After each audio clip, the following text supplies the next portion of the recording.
नमस्कार सर, मैं रजनीश। नमस्कार सभी को नमस्कार।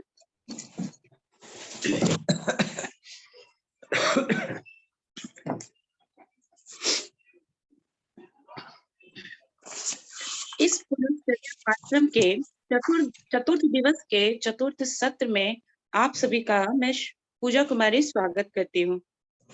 आप सभी का स्वागत करते हुए मुझे अत्यंत हर्ष की अनुभूति हो रही है। मैं कार्यक्रम के समन्वयक भगत सर, रजनीश सर और सभी प्रतिभागियों का अभिवादन करती हूँ और सत्रीय व्याख्यान के लिए प्रोफेसर वीर सागर जैन सर का स्वागत करते हुए स्वयं को बहुत गौरवान्वित महसूस कर रही हूँ।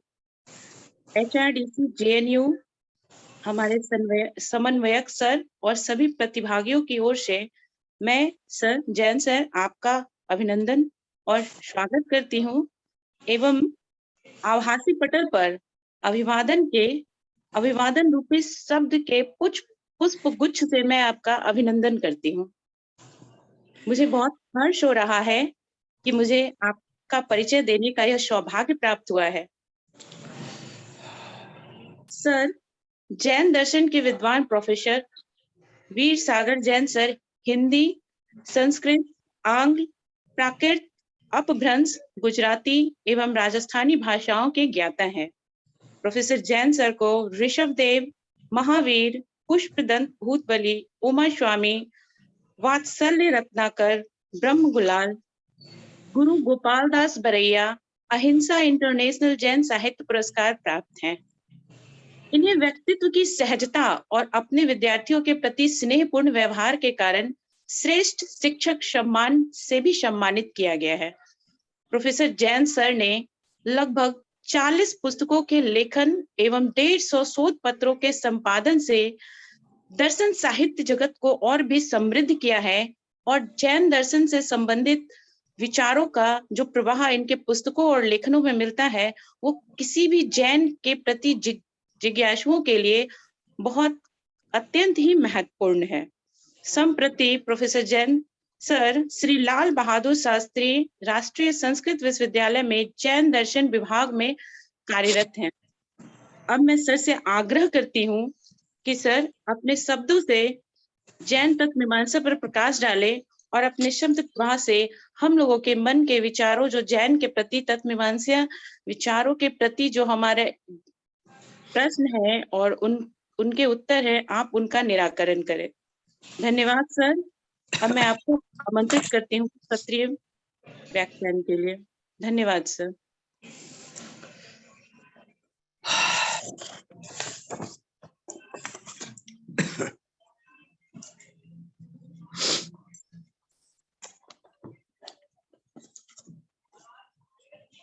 भव बीजांकुर जननाः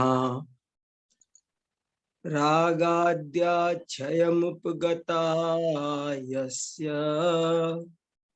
ब्रह्मा वा विष्णुर्वा हरो जिनो वा नमस्तस्मै।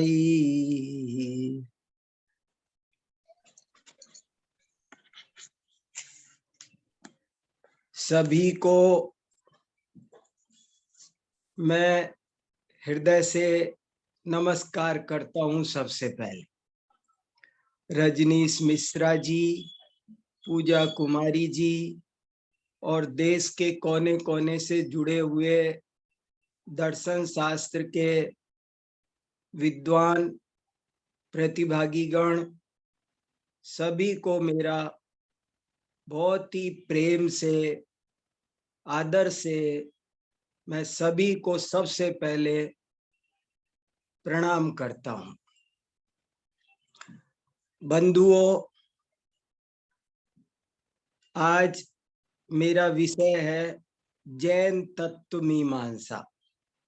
आप सब इस रिफ्रेशर कोर्स में प्राच्य विद्याओं की विविध शाखाओं की जानकारी कर रहे हैं और अब मेरे साथ में आप जैन दर्शन की तत्व मीमांसा क्या है इसको समझने का प्रयास करेंगे। प्रत्येक दर्शन की अपनी एक तत्व मीमांसा है। तत्व क्या है, कितने हैं, कैसे वे जगत निर्माण करते हैं, कैसे वे मोक्ष तत्व की सिद्धि करते हैं, दुख निवृत्ति रूप प्रयोजन की सिद्धि करते हैं, इसी बात को सभी दर्शनों में बहुत विस्तार पूर्वक समझाया गया है। भारतीय दर्शनों का मुख्य उद्देश्य दुख निवृत्ति है, लेकिन दुख निवृत्ति के साथ साथ जगत मीमांसा भी, ईश्वर मीमांसा, जीव मीमांसा, इन सब विषयों के सम्यक ज्ञान के उपरांत होती है। अतः सभी दर्शनों में एक ऐसी तत्व व्यवस्था का प्रतिपादन किया गया है जिससे इन सब विषयों का भली भांति ज्ञान हो सके। जैन दर्शन के ग्रंथों में भी बहुत अधिक विस्तार के साथ में जैन तत्व मीमांसा का वर्णन पाया जाता है। मैं उसी के आधार पर अपनी शक्ति यथाशक्ति यथामति आप सबके बीच में जैन तत्व मीमांसा को प्रस्तुत कर रहा हूं। यदि आपको इसमें कहीं पर कोई बात समझ में ना आए या आप मेरे साथ उसको चर्चा करना चाहें, अपने कुछ सुझाव देना चाहें, तो अंत में मैं उस बात में भी आपका सहर्ष स्वागत करूंगा। जैन तत्व मीमांसा को और अधिक विस्तार से जानना हो, मूल में जानना हो, जैन दर्शन के प्राकृत भाषा में और संस्कृत भाषा में अनेक ग्रंथ हैं। आप उनकी सहायता से भी यदि जानना चाहें और उसमें भी मैं आपकी कोई सहायता कर सकूं तो मुझे बहुत प्रसन्नता होगी। जैन दर्शन के अनेक ग्रंथ हैं, उन ग्रंथों को यदि आप पढ़ना चाहें और किसी तरह नहीं प्राप्त कर पा रहे हों तो आप मुझे ये सेवा का मौका दें। मैं आपको उनकी PDF, hard copy, soft copy जैसी आप चाहेंगे मैं उपलब्ध कराने का प्रयत्न करूंगा। जैन तत्व मीमांसा को समझने के लिए एक जो सबसे ज्यादा प्रसिद्ध ग्रंथ है वो ये तत्वार्थ सूत्र है। तत्वार्थ सूत्र जैसे हर दर्शन का एक सूत्र ग्रंथ है, ऐसे जैन दर्शन का एक बेसिक ग्रंथ तत्वार्थ सूत्र है। तत्वार्थ सूत्र को पढ़े बिना जैन दर्शन को भली भांति नहीं जाना जा सकता। पिछली बार जब JNU में ये रिफ्रेशर कोर्स हो रहा था तो मैंने जितने भी प्रतिभागी थे उनको ये पुस्तक भेंट में दी थी ताकि वे जैन दर्शन का भली भांति ज्ञान कर सकें। अब इस बार ऐसा अवसर हमारे पास नहीं है, वरना मैं आपको ये कृति भेंट भी करता। मैं 2-3 ग्रंथ आपको जरूर भेंट करता, लेकिन अब संभव नहीं है। आपसे इस आभासी पटल पर ही सारी चर्चा होगी। बहरहाल ये ग्रंथ आपको जरूर पढ़ना चाहिए। तत्वार्थ सूत्र ये आज से 2000 वर्ष पहले आचार्य उमा स्वामी ने संस्कृत भाषा में लिखा है और इसमें 10 अध्याय हैं। आप केवल एक इस ग्रंथ को पढ़ लें तो जैन तत्व मीमांसा का बहुत अच्छा ज्ञान हो सकता है। यदि मैं ये भी कह दूं कि आपको जैन तत्व मीमांसा का पूरा ज्ञान हो सकता है तो भी कोई अतिशयोक्ति नहीं है।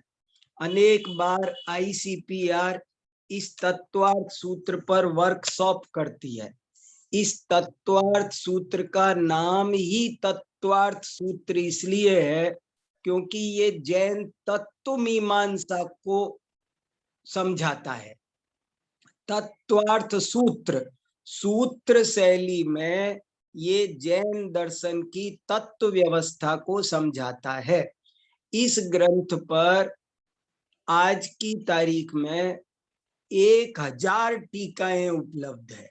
तत्वार्थ सूत्र पर जैन दर्शन में 1000 टीकाएं, 1000 से भी ज्यादा, सहस्राधिक टीकाएं आज उपलब्ध हैं। तो ये ग्रंथ मूल रूप में 2000 वर्ष पहले सूत्र शैली में लिखा गया था, लेकिन बाद में परवर्ती जैन आचार्यों ने विस्तार पूर्वक जैन तत्व का वर्णन किया। इस ग्रंथ में 10 अध्याय हैं और 357 सूत्र हैं। इसमें 357 सूत्र हैं और 10 अध्याय हैं। और 10 अध्यायों की विषय वस्तु जरा आप 1 मिनट में सुनिए, आपको बहुत आनंद आएगा और इस ग्रंथ का और जैन तत्व मीमांसा का मर्म पकड़ में आएगा। इसके 10 अध्यायों में से प्रथम 4 अध्यायों में जीव तत्व का वर्णन है, 5वें अध्याय में अजीव तत्व का वर्णन है, 6ठे और 7वें अध्याय में आश्रव तत्व का वर्णन है, 8वें अध्याय में बंध तत्व का वर्णन है, 9वें अध्याय में संवर और निर्जरा तत्व का वर्णन है और 10वें अध्याय में मोक्ष तत्व का वर्णन है। तो 10 अध्याय हैं और 7 तत्व हैं। माने तत्वार्थ सूत्र का केंद्रीय प्रतिपाद्य तत्व मीमांसाई है। इसलिए मैंने आज आपको तत्वार्थ सूत्र पर विशेष जोर दे रहा हूं।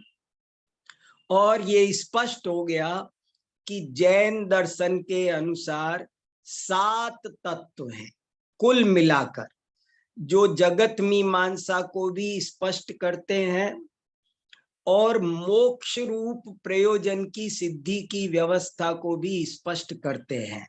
कुल मिलाकर के 7 तत्व हैं। हम सब इनका नाम याद कर लें, बहुतों को आपको याद होगा ही, क्योंकि अब हम जैन तत्व मीमांसा पर थोड़ा विस्तार से चर्चा करेंगे। तो ये 7 तत्व समझना बहुत जरूरी है। इसमें भी मैं एक बात ये बता देना चाहता हूं कि बेसिक तत्व 2 ही हैं, जीव और अजीव, और बाद में उनका विस्तार करो तो 7 तत्व हो जाते हैं। मैं ये कहना चाहता हूं, इंपॉर्टेंट बात, कि भारतीय दर्शनों में अनेक दर्शन अद्वैतवादी है। समीक्षकों ने द्वैतवादी दर्शन और अद्वैतवादी दर्शन ऐसा विभाजन भी, जैसे दर्शनों का विभाजन आस्तिक, नास्तिक, वैदिक, अवैदिक होता है, ऐसे एक विभाजन द्वैतवादी और अद्वैतवादी भी होता है। जैन दर्शन द्वैतवादी दर्शन है, द्वैतवादी दर्शन है। वो मूल तत्व 2 मानता है, कोई तत्व एक मानता है, कोई तत्व मानता ही नहीं है। जैसे तत्वोपलववादी, उच्छेदवादी, शून्यवादी, कोई शून्य कोई तत्व मानता है। लेकिन जैन दर्शन का कहना है कि इस विश्व में मूल तत्व 2 हैं और वे भिन्न भिन्न प्रकृति के हैं। एक जीव, एक अजीव, एक चेतन, एक अचेतन, 2 मूल तत्व है। ऐसा नहीं है कि एक तत्व की ही प्रधानता, कहो उसे जड़ या चेतन, ऐसी मान्यता जैन दर्शन में नहीं है। जैन दर्शन के अनुसार जीव और अजीव ये 2 मूल तत्व हैं। और जैन दर्शन का कहना है कि जीव कभी भी अजीव नहीं हो सकता और अजीव कभी भी जीव नहीं बन सकता। जीव और अजीव में परिवर्तन होता है, परिवर्तन होता है।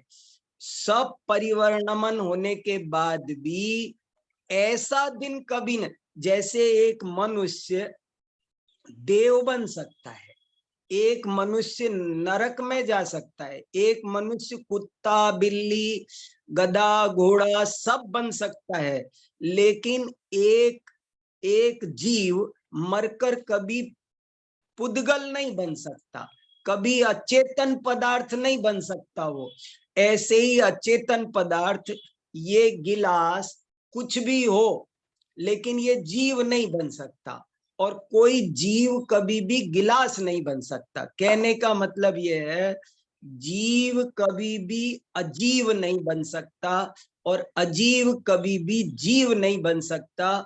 ये जैन दर्शन की मूल मान्यता है, और इसलिए उसका कहना है कि मूल तत्व दो हैं, जीव और अजीव।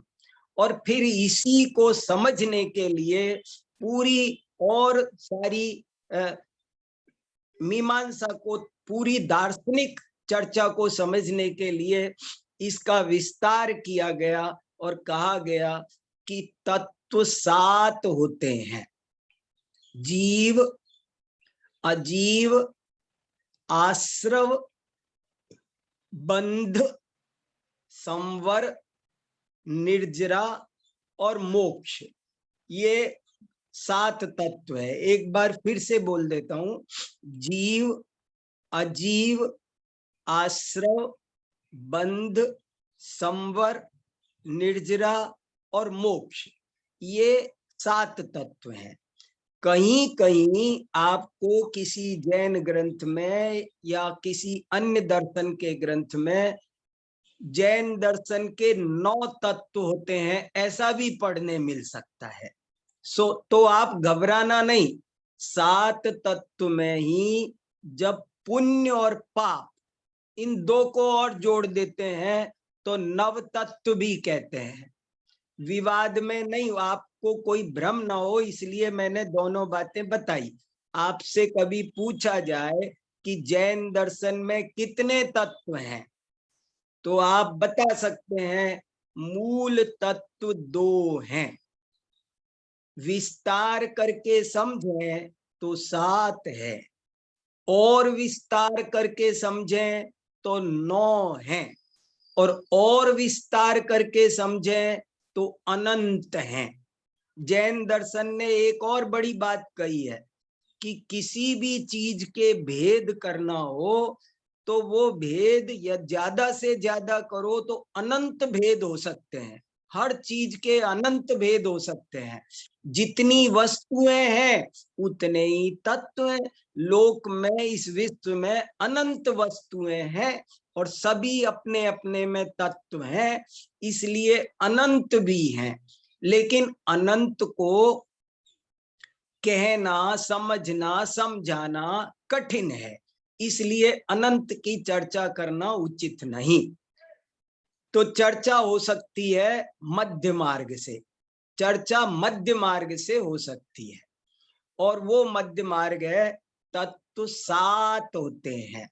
अब इनकी क्या परिभाषा है और क्या स्वरूप है, वो मैं आपके सामने संक्षेप में रखता हूं। जीव चेतना लक्षणो जीवः, जीव की परिभाषा है चेतना लक्षणो जीवः।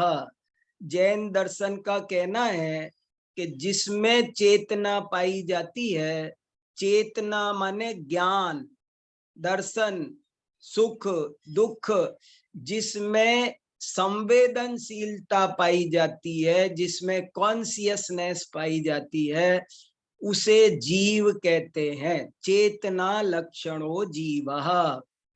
और दूसरा तत्व है अजीव, तद विपरीतो अजीवः, और जिसमें चेतना नहीं है वो अजीव है। देखो बिल्कुल ये डुअलिज्म हो गया, ये द्वैतवाद हो गया कि 2 प्रकार के तत्व हैं, एक जीव एक अजीव। जीव की क्या परिभाषा हुई कि जिसमें चेतना पाई जाए वो जीव है, और जिसमें चेतना नहीं पाई जाए वो अजीव है। ऐसे दो परिभाषाएं हम लोग बिल्कुल स्पष्ट कर लें। चेतना लक्षणो जीवः तद विपरीतो अजीवः। अब तीसरा तत्व है आश्रव। आश्रव क्या होता है? आश्रव, आश्रव का अर्थ होता है, अगर मैं इसे अंग्रेजी में कहना चाहूं तो इनफ्लक्स। इनफ्लक्स, जैसे इसको मैं पहले सरल करता हूं। आत्मा में कर्मों का आना, इसे आश्रव कहते हैं। आत्मा में कर्मों का आना आश्रव कहलाता है। आत्मा में कर्म, जैन दर्शन के अनुसार आत्मा जब राग द्वेष करती है तो वो नाना प्रकार के कर्म को अपने पास संचित करती है, जो उसे संसार में परिभ्रमण कराते हैं। संसार का मूल कारण है आश्रव, क्योंकि हम जब राग द्वेष करते हैं तो हमारी आत्मा में नाना प्रकार के विकारी कर्मों का आगमन होता है। आत्मा भारी होती है, दुख उठाती है, इसलिए इस तत्व का नाम है आश्रव। फिर अगला तत्व है बंध तत्व।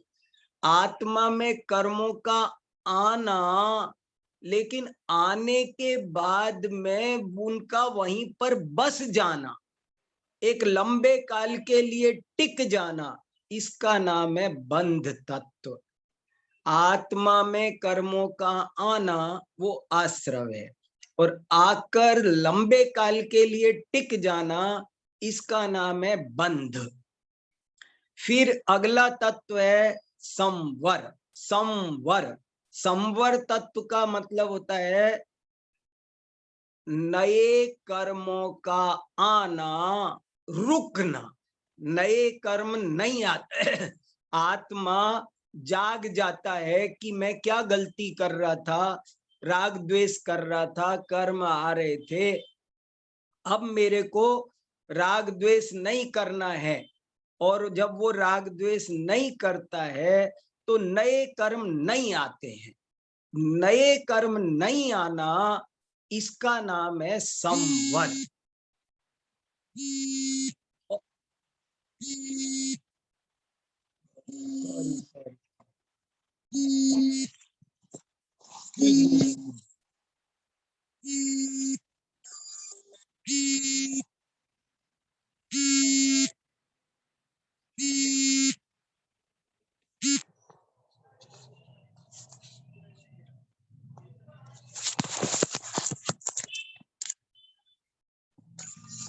सॉरी।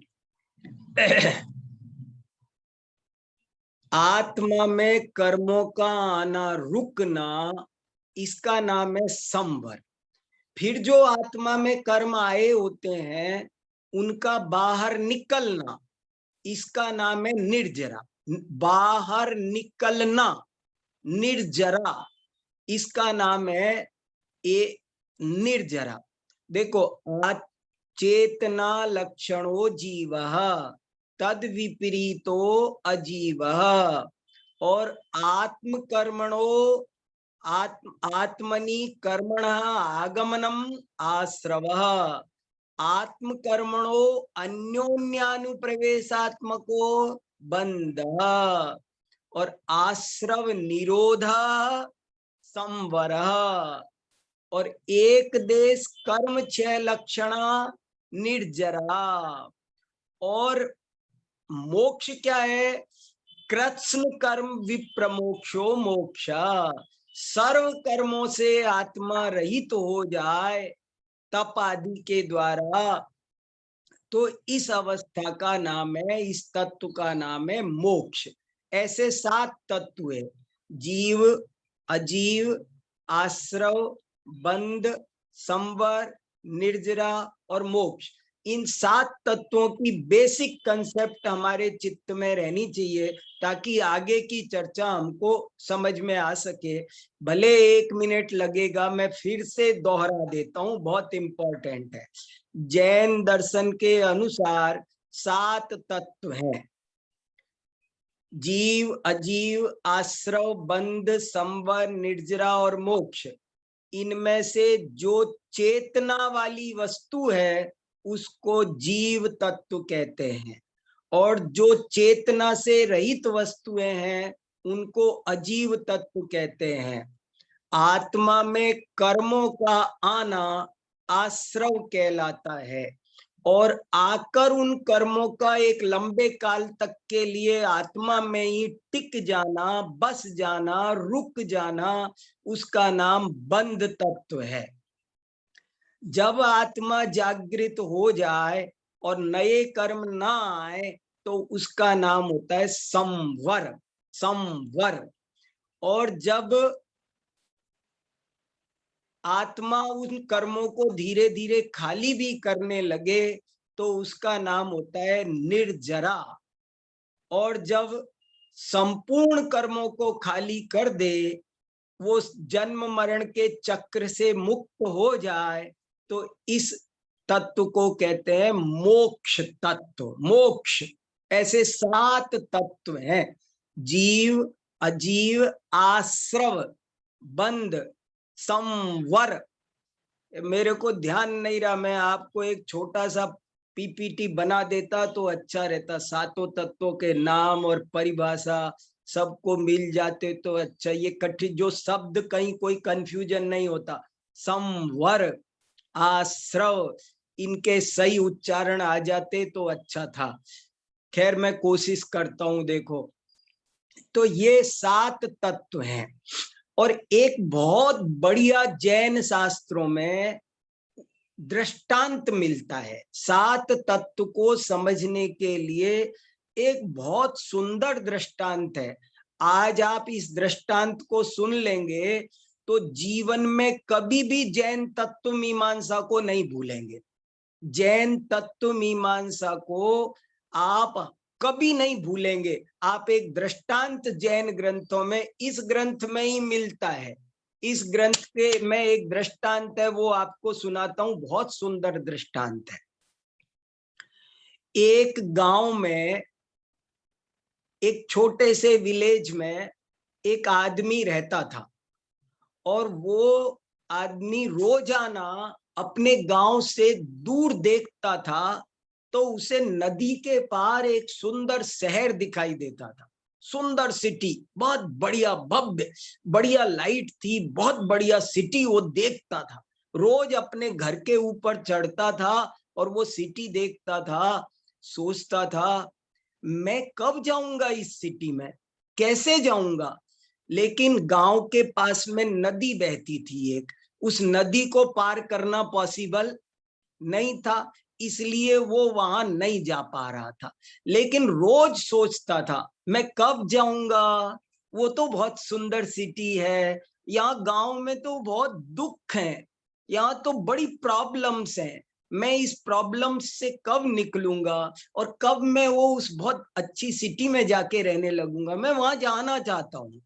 ऐसे उसका मन करता था, लेकिन वो जा नहीं पाता था क्योंकि वो ऑब्स्टेकल रिवर थी, नदी थी, वो ऑब्स्टेकल बनी हुई थी। एक दिन उसने डिसाइड किया कि मुझे कैसे भी करके वहां जाना है, और उसने अपना घर बेच दिया और एक नाव तैयार की। एक नाव तैयार, नाव समझ गए ना, नौका तैयार की।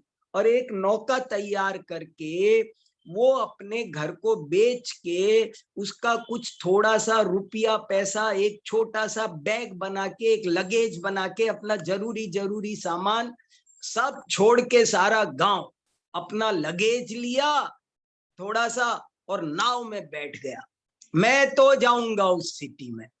जब वो ये सोच करके उस नाव में बैठा और उस सिटी की ओर चलने लगा, तो अब देखिए, वो आदमी नाव में बैठा है।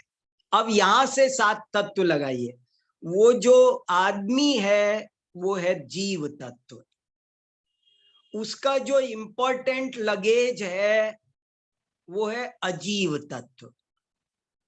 और जब वो चलने लगा उस नाव से तो उसने देखा कि नाव में एक छेद है, एक होल है, एक छेद है, और उस छेद में से पानी आ रहा है अंदर नाव में। उसने देखा ये तो बहुत बड़ा डेंजरस बात है, अंदर नाव में पानी आता है, ये तो डूब जाएगी, खत्म हो जाएगी, क्या करूंगा मैं डूब जाऊंगा।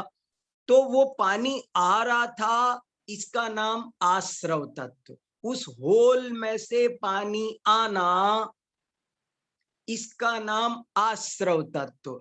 और वो होल एक ही था, दूसरी तरफ कुछ नहीं था, तो वो पानी दूसरी तरफ जमा हो रहा था, इकट्ठा हो रहा था। तो वो जो पानी इकट्ठा हो रहा था उसका नाम है बंध तत्व। फिर उसने सोचा ये तो बहुत चिंता की बात है, क्या किया जाए। और उसने तुरंत उस होल को ऐसा कुछ लगा के, कोई चीज लगाकर उस होल को बंद किया उसने, ताकि नया पानी आना रुक जाए। तो उसने कुछ लगाया और नया पानी आना स्टॉप हो गया। अब नया पानी नहीं आ रहा था, जितना आया था वही था, नया पानी नहीं आ रहा था। वो थोड़ा खुश हुआ, चलो नया आना बंद हुआ, होल बंद हुआ। तो ये जो होल बंद हो जाना, नया पानी नहीं आना, इसका नाम है संवर। अब संवर तो हो गया, लेकिन उसने देखा कि नाव में पानी लेकिन पहले बहुत आ चुका है, जिसके कारण नाव हैवी हो रही है और डगमगा रही है, वो ठीक से नहीं चल पा रही है, कभी भी झटके खाकर गिर सकती है, डूब सकती है, क्या होगा। तो क्या किया जाए कि उसने उस पानी को अपने हाथ से भर भर करके, ऐसे ऐसे अंजुली भर भर करके अपने कपड़े उतारे, कपड़े उतार के ऐसे कर करके नदी में पानी को बाहर निकाला, ऐसे निचोड़ा, बाहर निकाला पानी को। बहुत सारा पानी, उसने सारा पानी निकाल करके, निचोड़ निचोड़ के, भर भर करके नदी में बाहर निकाल दिया। और जब उसने सारा पानी बाहर निकाल दिया तो नाव तेजी से भागने लगी और उस पार पहुंच गई। वो आदमी उस सिटी में पहुंच गया जिसकी वो बहुत दिन से सपने देखता था। बस इसका नाम है मोक्ष तत्व। ये 7 तत्व हैं, समझ में आए? सबको समझ में आए? अच्छे, बहुत बढ़िया दृष्टांत है। जीव, अजीव, आश्रव, बंध, संवर, निर्जरा और मोक्ष, ये 7 तत्व हैं। अब इनमें सब में बहुत सारी और बातें डिटेल है, वो सब आपको जरूर कुछ 1-2 टीकाएं पढ़नी पड़ेगी।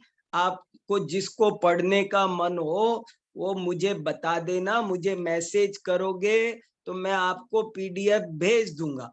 आप मेरा नंबर ले लेना और बता देना, और मैं सब आपको किताबें भेज दूंगा। 2-4 टीकाएं पढ़ेंगे तब आपको इसके बारे में और डिटेल जानकारी होगी। अब थोड़ा थोड़ा डिटेल में बताता हूं।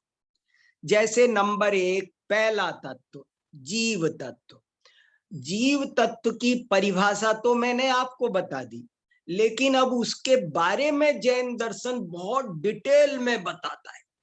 जीव क्या है, कैसा है, इस बात को जैन दर्शन में बहुत विस्तार से बताया है। जैन दर्शन के हिसाब से जीव 2 तरह के होते हैं। जीव भी एक नहीं है, ये भी देखो, सुनो एक और इंपॉर्टेंट बात। जैन दर्शन का कहना है कि बेसिक तत्व 2 हैं, लेकिन 2 माने 2 तरह के हैं, ओनली 2 नहीं है। ये और एक इंपॉर्टेंट बात है, जीव एक नहीं मानता है जैन दर्शन।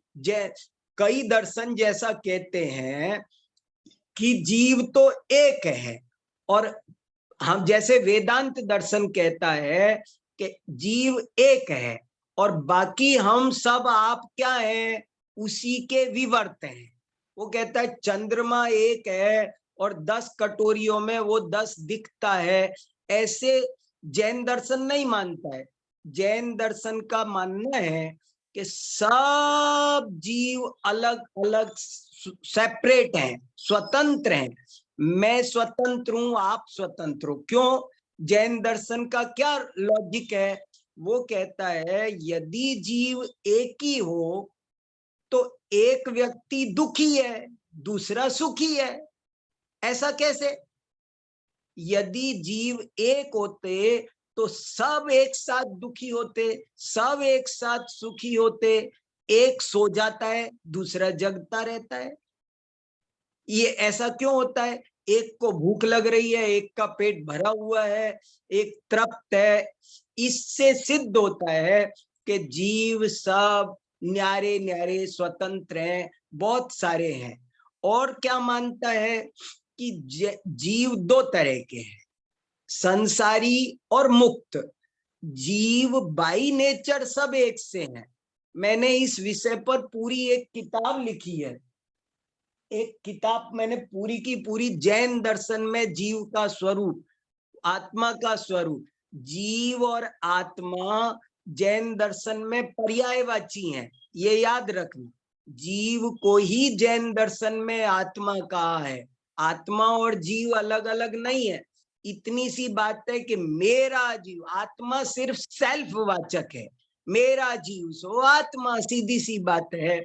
तो जैन दर्शन के अनुसार जीव या आत्मा दो प्रकार की हैं। एक जो इस संसार से मुक्त हो चुकी हैं, और दूसरी जो इस संसार में निरंतर जन्म मरण कर रही है। जैन दर्शन का कहना है कि कुछ जीव ऐसे हैं कि जो इस संसार में निरंतर जन्म मरण कर रहे हैं और वे संसारी कहलाते हैं। संसरणम संसार, संसरणम परिवर्तनम परिभ्रमणम संसार। संसार में परिभ्रमण करते रहते हैं, इसलिए वे संसारी है। और जो उस जन्म मरण के उस संसरण से, उस चक्र से बाहर निकल चुके हैं, वे मुक्त हैं, वे मुक्त जीव हैं। उनको, और मुक्त जीव जैन दर्शन के अनुसार लोक के अंत में ऊपर रहते हैं, यहाँ हमारे साथ नहीं रहते हैं। और जैन दर्शन के अनुसार जो जीव एक बार मुक्त हो जाता है वो दोबारा जन्म मरण करता नहीं है, संसार में नहीं आता है। भगवान भी किसको कहते हैं? जैन दर्शन के अनुसार जो जीव मुक्त हो जाते हैं उन्हीं को भगवान कहते हैं, क्योंकि वे सारे कर्मों से रहित हो जाते हैं, पूरे राग द्वेष से रहित हो जाते हैं, वे वीतराग हो जाते हैं, वे सर्वज्ञ हो जाते हैं। प्रत्येक आत्मा स्वभाव से एक सा है, लेकिन जब तक वो राग द्वेष करता है तब तक संसार में जन्म मरण करता है, और जब राग द्वेष को छोड़ देता है तो वो मुक्त हो जाता है। ये जैन फिलॉसफी है। और जो मुक्त हो जाता है वो दोबारा भक्तों का दुख सुनता है, और वो जो मुक्त हो जाता है वही ईश्वर कहो, भगवान कहो, जो कहना है कहो। जैन दर्शन के अनुसार भगवान की कंसेप्ट भी यही है। जैन दर्शन के अनुसार वो जो भगवान या ईश्वर है वो शुद्ध बुद्ध जीव की दशा है। जीव की शुद्ध अवस्था का नाम भगवान है, ईश्वर है। और इसलिए वो भगवान इस जगत को बनाता हो, बिगाड़ता हो, करता धरता हो, भक्तों के दुख दूर करता हो और कोई काम करता हो, ऐसा कोई स्वरूप नहीं है। यदि वो ऐसा करे तो फिर वो वीतराग नहीं हो सकता, उसको कोई इच्छा होगी, इच्छा होने मात्र से राग होता है। और जो मुक्त आत्माएं हैं उनमें कोई इच्छा नहीं होती, वे शुद्ध जीव दर्पण की भांति केवल इस विश्व को जानते हैं, पर कहीं पर भी राग या द्वेष कुछ करते नहीं है। ऐसे मुक्त जीव होते हैं, और ऐसे मुक्त जीव इस संसार में वे भी अनंत हैं, और जो जन्म मरण कर रहे हैं वे भी अनंत हैं। और जैन दर्शन के अनुसार हम और आप भी अपने राग द्वेष को मिटा करके मुक्त हो सकते हैं। हम और आप भी अपने राग द्वेष को मिटाकर मुक्त हो सकते हैं, भगवान बन सकते हैं। फिर जो संसारी जीव हैं वे फिर अनेक तरह के हैं। संसारी जीव में 5 तरह के मुख्य भेद हैं। एक इंद्रिय, 2 इंद्रिय, 3 इंद्रिय, 4 इंद्रिय। तत्वार्थ सूत्र की ये टीका मैंने ही लिखी है, एक टीका मैंने भी लिखी है, और इस टीका में मैंने बहुत सारे ऐसे चार्ट भी बनाए हैं कि जीव के कितने भेद प्रभेद है। तो जीव के, संसारी जीव 5 तरह के हैं। एक इंद्रिय, द्विइंद्रिय, त्रिइंद्रिय, चतुरिंद्रिय और पंचेंद्रिय। देखो जितने भी पृथ्वी, जल, अग्नि, वायु और वनस्पति, ये एकेंद्रीय जीव है। जगदीश चंद्र वसु ने एक जगह कहा था कि मुझे वनस्पति में जीव है ये खोजने की प्रेरणा जैन ग्रंथों में से मिली, क्योंकि जैन ग्रंथों में लिखा है कि पृथ्वी भी जीव है, पानी भी जीव है, अग्नि भी जीव है, वायु भी जीव है, और ये पेड़ पौधे भी जीव है। फिर 2 इंद्रिय जीव क्या होते हैं? देखो आप, देखो बहुत जबरदस्त बायोलॉजी है इसमें कि 2 इंद्रिय जीव क्या होते हैं? द्विइंद्रिय जीव। द्विइंद्रिय जीव होते हैं जितने भी लट टाइप के जीव होते हैं। लट होते हैं ना ऐसे चलने, जो आटे में पड़, पुराने आटे में पड़ जाएगी, पुराने सामान में चल रेंगने वाला जो कीड़ा पड़ जाता है, एक छोटा सा मटर की फली में निकलेगा, वो द्विइंद्रिय जीव है। और त्रिइंद्रिय जीव क्या होता है? त्रिइंद्रिय, जिसके 3 इंद्रियां हो, जैसे चींटी, चींटी होती है। जितने भी चलने वाले जीव है, जितने भी रेंगने वाले इंसेक्ट हैं, वे द्विइंद्रिय है। और जितने भी चलने वाले जीव हैं वे सब त्रिइंद्रिय जीव है। और जितने भी उड़ने वाले इंसेक्ट हैं, उड़ने वाले इंसेक्ट, बर्ड नहीं, उड़ने वाले इंसेक्ट, जैसे मक्खी है, मच्छर है, भौरा है, ये जो उड़ने वाले कीड़े हैं, ये सब चतुरिंद्रिय जीव है, चतुरिंद्रिय जीव। और पंचेंद्रिय जीव क्या होते हैं? पंचेंद्रिय जीव फिर 4 तरह के होते हैं। देव, मनुष्य, नारकी और तिर्यंच। जो हम और आप हैं वे मनुष्य गति के जीव हैं, और हमसे नीचे, पृथ्वी के नीचे 7 नरक हैं।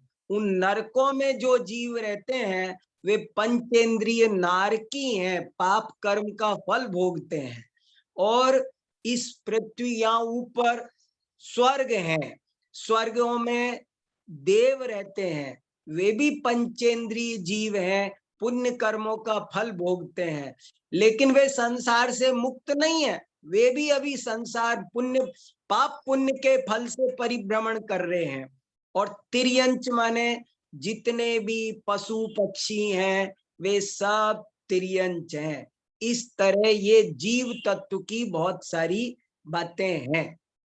दूसरा तत्व है अजीव तत्व। अजीव तत्व में क्या है? अजीव तत्व 5 प्रकार का कहा है। पुद्गल एक बहुत अच्छा शब्द है जैन दर्शन का, बड़ा इंपॉर्टेंट। पुद्गल नाम का एक तत्व, हमको आपको जो कुछ दिखाई देता है वो सब, ये पेन क्या है? पुद्गल। ये पुस्तक, गिलास, टेबिल, रुमाल, चश्मा, कोट, पैंट, ये सब क्या है? हमें जो भी दिखाई देता है वो सब पुद्गल है। इवन तो जो ये शब्द हैं जो हम बोल रहे हैं ये भी पुद्गल है। जैन दर्शन के अनुसार देखो, जैन ग्रंथों में हजारों साल पहले ये लिखा है कि ये जो हम बोलते हैं ये शब्द, ये पुद्गल हैं। और पुद्गल होने के कारण, पुद्गल किसे कहते हैं? स्पर्श रस गंध वर्णवंतः पुद्गला। जिसमें स्पर्श रस गंध वर्ण पाए जाए, जो मूर्तिक हो, जो कॉन्क्रीट हो, जिसे we can catch and carry, जिसको हम कैच कर सकते हो, हम कैरी कर। आप आवाज को, अभी मैं बोल रहा हूं, वहां रिकॉर्ड कर रहे हैं आप, तो रिकॉर्ड हो रहा है ना, तो शब्द, और फिर रिकॉर्ड करके आप अपने घर ले जाएंगे, दूसरे को भेज देंगे। तो ये शब्द भी पुद्गल है, शब्द भी पुद्गल है। और ये जो प्रकाश है, अंधकार है, ये भी सब पुद्गल है। पुद्गल बहुत का बहुत विस्तृत वर्णन, पीएचडी का टॉपिक कोई बना सकता है। जैन दर्शन में पुद्गल तत्व का निरूपण, इस विषय पर बहुत अच्छी पीएचडी हो सकती है।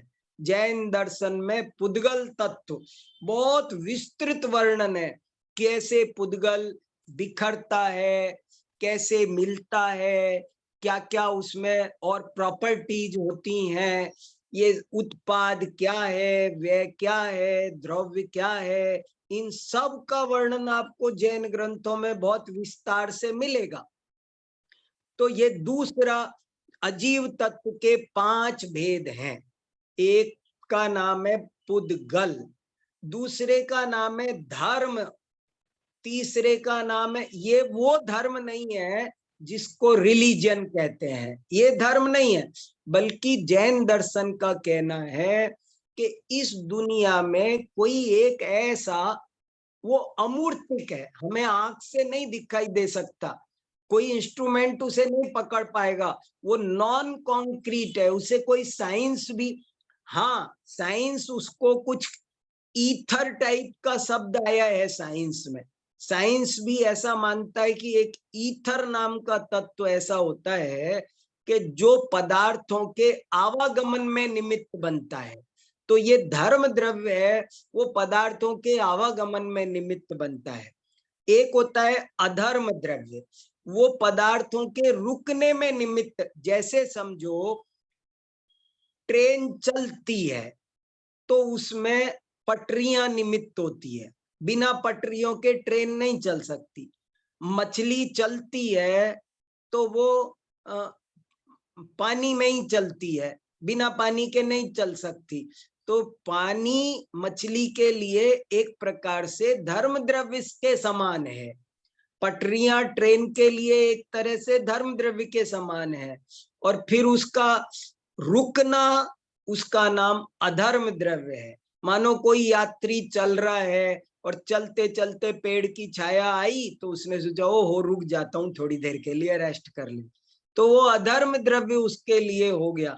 एक आकाश द्रव्य है, आकाश माने स्पेस, और वो सब जगह है, ये आकाश नहीं जो ऊपर दिखता है नीला नीला, वो नहीं, आकाश का मतलब है स्पेस, वो सब जगह। इस दुनिया में ऐसी कोई जगह नहीं है जहां स्पेस नहीं है, जहां आकाश नहीं है, क्योंकि आकाश का नाम जगह, तो ऐसी कोई जगह नहीं है जहां जगह नहीं है, तो सब जगह जगह है। और कितना भी भर जाए, हम इस गिलास को फुल भर दें पानी से तो हमें लगेगा कि ये फुल भर गया है, अब इसमें जगह नहीं है।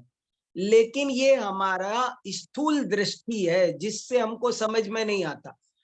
अभी फुल भरने के बाद भी यदि कोई इसमें रेत डाले, राख डाले, तो एक गिलास भर के राख आ जाएगी इसी में।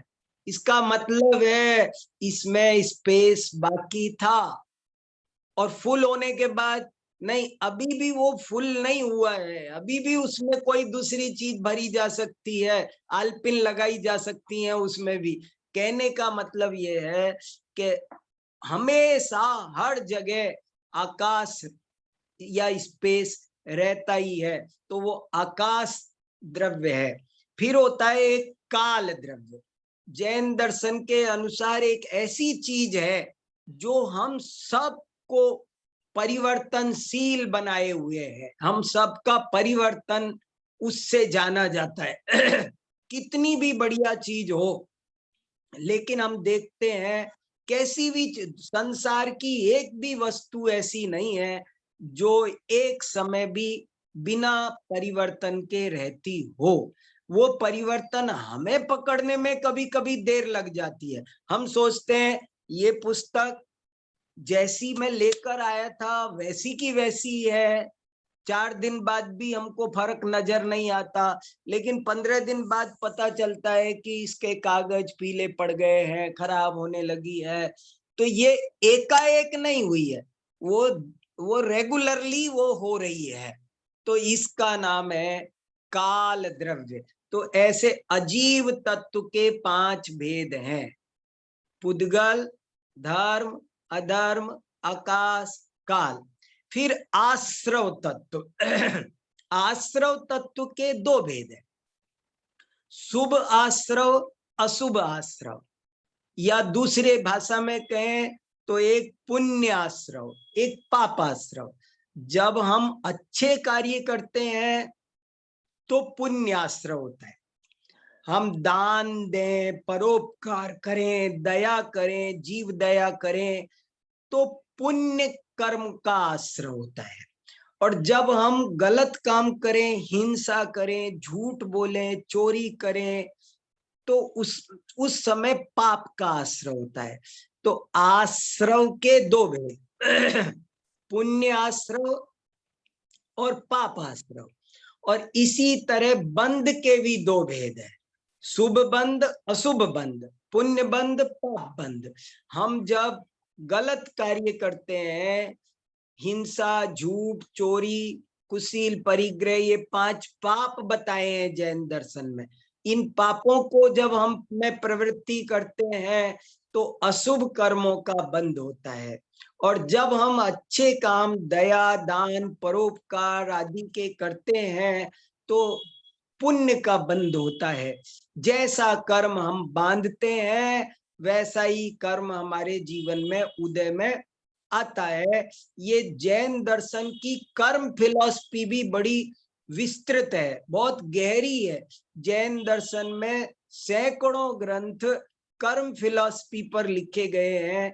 कि देखो, कर्म फिलॉसफी वैसे थोड़ी थोड़ी सभी दर्शन में है, लेकिन जैन दर्शन की ये विशेषता है कि यहाँ कर्म 2 तरह के माने, एक भाव कर्म, एक द्रव्य कर्म।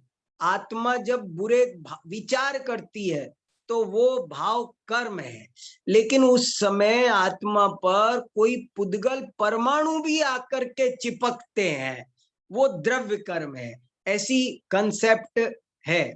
तो ये बंध तत्व है। फिर संवर तत्व, संवर माने कर्मों का आना, रुकना, कर्म, नए कर्म ना आए, इसका नाम है संवर तत्व। और इसमें क्या होता है, कैसे होता है, तो जैन आचार्य कहते हैं जब कोई आत्मा व्रत, समिति, गुप्ती, 10 धर्म, उत्तम, क्षमा, मार्दव, आर्जव, इनका पालन करता है, मनोगुप्ती, बहुत सारे भेद प्रभेद है, आश्रव, इसके संवर के 57 भेद है, 57 3 गुप्तियां हैं, मनोगुप्ती, वचन गुप्ती, काय गुप्ती, 5 समितियां हैं, ईर्या समिति, भाषा समिति, ऐषणा समिति, आदान निक्षेपण। ये समिति माने जब आप अच्छे कार्यों में प्रवृत्ति करने लगते हैं तब आप नए कर्मों का आगमन रोकते हैं। तो गुप्ती से, समिति से, धर्म से, अनुप्रेक्षा से, शांति पूर्वक जीवन में जो भी उपसर्ग, परिसय, कष्ट आए उनको शांति पूर्वक सहने से कर्मों का, नए कर्मों का आना रुकता है। इसलिए ये संवर है।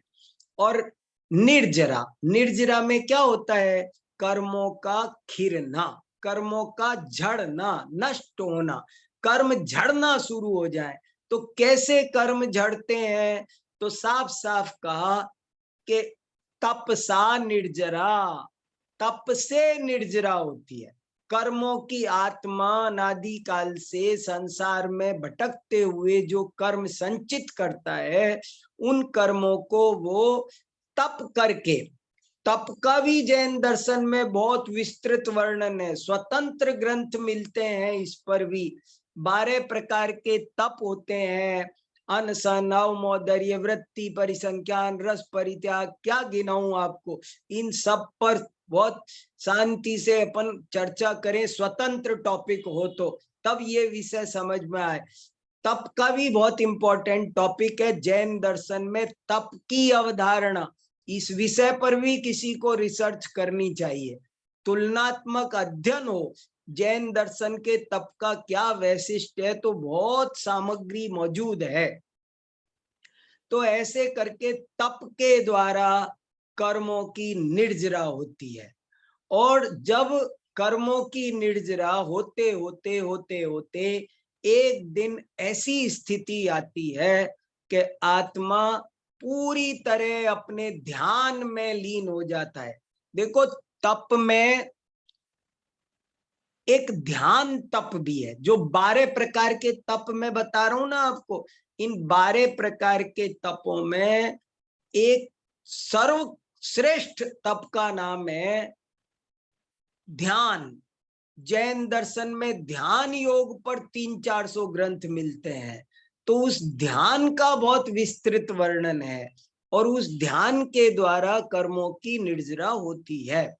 और जब वो कर्म आत्मा कोई भी जब पूरी तरह अपने आत्म ध्यान में ही लीन हो जाता है कि कहीं पर भी किसी भी जगत के पर पदार्थ से वो राग द्वेष नहीं करता है, तो इस अवस्था में उसके संपूर्ण संचित कर्मों का भी क्षय हो जाता है, और आत्मा जन्म मरण के चक्र से मुक्त हो जाती है, संसार से मुक्त हो जाती है।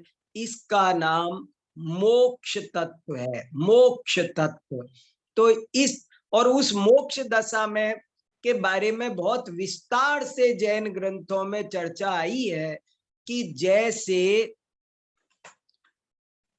जैसे कोई बीज, जैसे कोई अनाज एक बार जल जाए तो फिर वो दोबारा पेड़ पौधा अंकुर नहीं बनता है।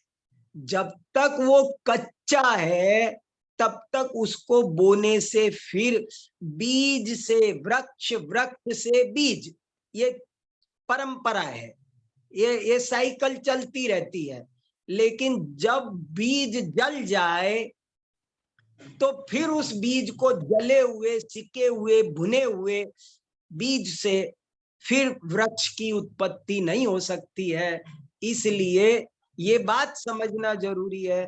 इसी तरह जब जीव एक बार मुक्त हो जाता है तो दोबारा वो फिर संसार में जन्म नहीं लेता है, और कभी भी किसी के भी प्रति उसके मन में कोई राग द्वेष नहीं होता है।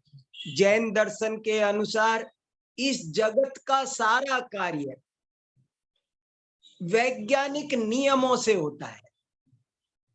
गेहूं बोते हैं तो गेहूं उगता है, चना बोते हैं तो चना उगता है, सब जैसा। अगर पानी में हम लकड़ी डालते हैं तो वो तैरती है, क्यों? उसका स्वभाव है तैरना। लोहा डालते हैं तो डूबता है, क्योंकि वैसा ही स्वभाव है। भगवान ऐसा नहीं करते हैं। भगवान लकड़ी को के नीचे हाथ नहीं लगाते हैं, लोहे को ऊपर से दबाते नहीं है।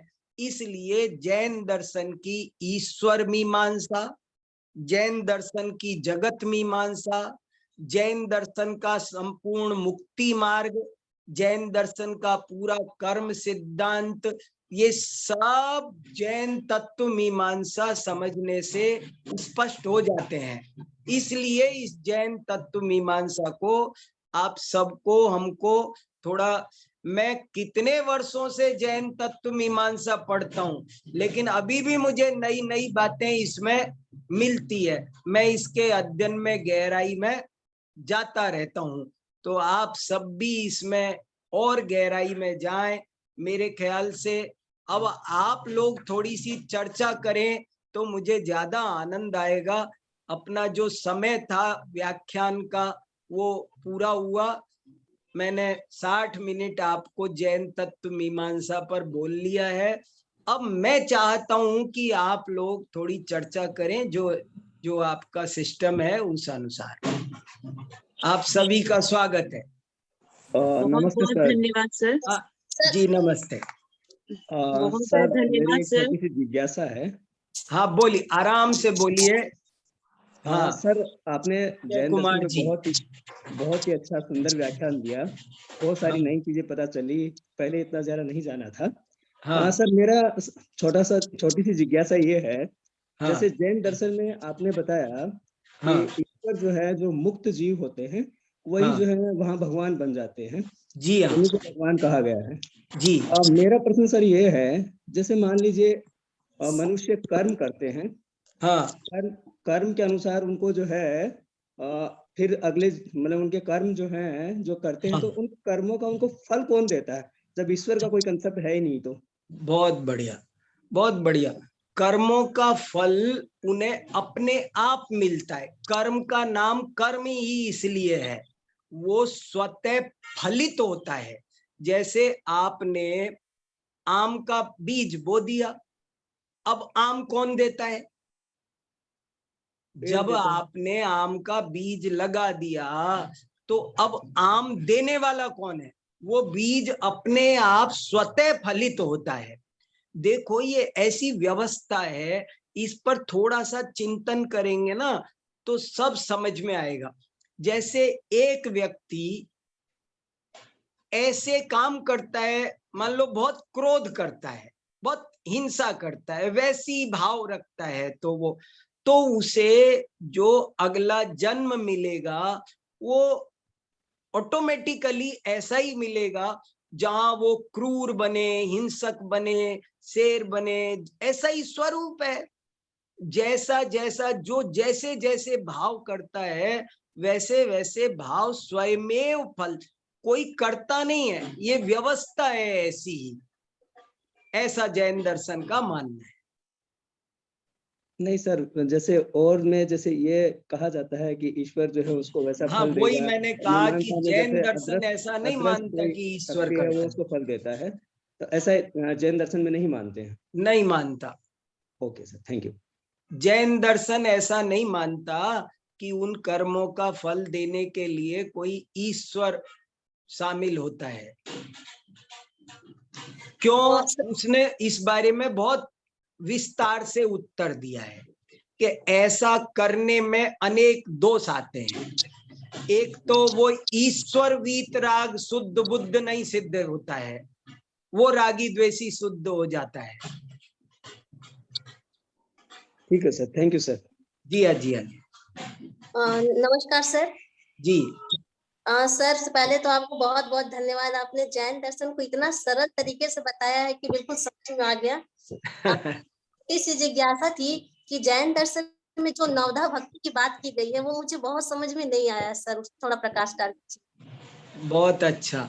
देखो हालांकि आज के प्रकरण में मैंने ये पॉइंट नहीं उठाया था, नवदा भक्ति की कोई चर्चा मैंने अपने व्याख्यान में नहीं की थी, तो मैं एक उत्तर तो ये दे सकता हूं कि ये हमारे टॉपिक से बाहर की बात है।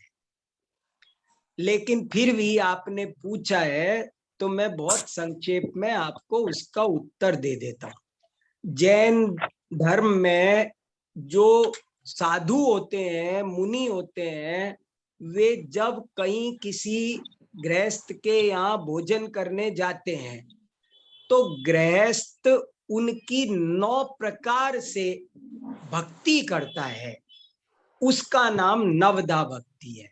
जैसे क्या क्या है वे 9 भक्ति? बोले पहले उनको प्रणाम करेगा, उनका आह्वान करेगा। कोई भी जैन साधु उसके पास में भोजन नहीं करते हैं जो उन्हें भक्ति के साथ ना दे। वे कहीं जैन साधु कहीं भीख नहीं मांगते हैं, वे अपने मुंह से नहीं बोलते हैं कि मुझे भोजन चाहिए, भोजन दो।